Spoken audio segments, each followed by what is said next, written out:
মূলত করতে পারে হজের যে কাজ নামাজ পড়ে আমাকে কাঁধে হাত রেখে হজের কার্যক্রম করলাম। এটার উন্নতি করার জন্য আপনারা একটা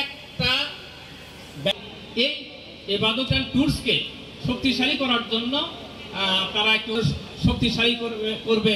এখানে দিন দিন হাজির সংখ্যা বৃদ্ধি হবে। তো আমি ক্ষিপ্ত কথা শেষ করলাম।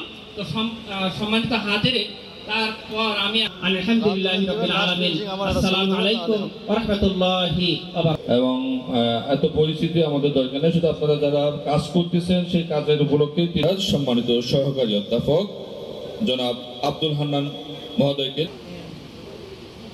আসসালামু আলাইকুম ওয়া রাহমাতুল্লাহ।